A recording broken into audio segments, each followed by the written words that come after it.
So let's look at the fact that COVID-19 is here. I mean, we've done like some 3-4 months plus of it so far.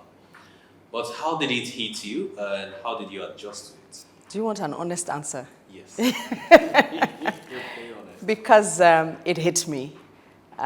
It was a curveball that I didn't see. We had great plans for 2020, and we were already on the way with all those great plans. And suddenly, it was like the whole world was falling apart. And after an initial, no, this isn't happening, yes, it's happening, no, it isn't happening, yes, it's happening, okay, so it's happening, so what do you do? And I didn't think straight away of what I could do. I was still just thinking, how could this be happening? And somebody sent me a video that came from, I can't remember now whether it was Yugoslavia or Czechoslovakia or one of those two places, from Eastern Europe anyway. And they were recommending the cloth face masks for everybody.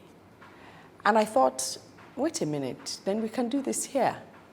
And then I spoke to a couple of people trying to mobilize, to try and get it going. Because at that time, there was zero movement, except you were essential services. And of course, at that point, if we can make them, then we become essential services. Because it's a service to people. It's something that can be used to protect people. And pivoting, was it easy? No, it wasn't. But I was thinking on my feet, and very quickly too. So I got a few of my staff to come in, and they came in, and we made some samples. I sent them round, and it was like, this looks like an interesting idea. And we made a video where we said we can turn this factory around and we can produce 100,000 units of these face masks in a week. And it was like magic. It just took on a life of its own. And before I knew it, everybody was making face masks. But really, it was born out of how do we serve? If my country needs this, how do we use what we have to get what we want? And the machines were there. I couldn't bear the thought of them just lying fallow, doing nothing. We've had this side of the business, Gatimo Apparel, for as long as I've been in this business, because we have local production that we do, as well as alongside all the other things that we also do. And it just seemed like the perfect time to launch that company as an entity on its own, totally separate from our retail business. And it was just perfect timing. It was like it was waiting for something to help us launch it. And the face masks just did just that.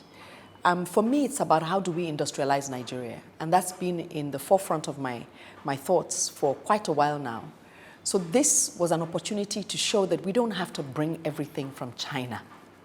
We need to industrialize Nigeria.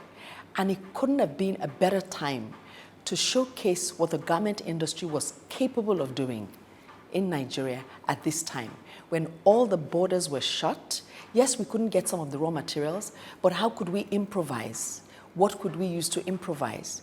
And for me, it was a game of finding what was locally available, that was a local solution to a local problem. Well, it's a global problem, but at this time, it's a local problem that you can't easily get everything that you need. And, we were coming up with all kinds of solutions. And it means that there is so much potential for us as a country in the space of industrialization, and we have so much to offer the world. At least we have so much to offer the whole of West Africa and the whole of the African continent with the new trade agreement. So for me, what is COVID? A double-edged sword. One part of our business suffered, yes, all our retail stores, 17 retail stores were closed all over Nigeria.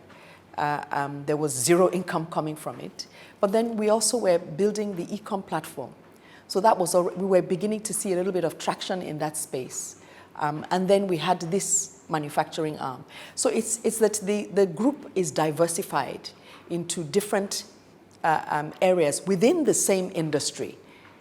So if one goes down, there's one to lift you up. So I think it's having it's the opportunity of having a diversified portfolio of things that we could do with what we already have. So for me, I'm a winner with COVID. Definitely, I think we're winners.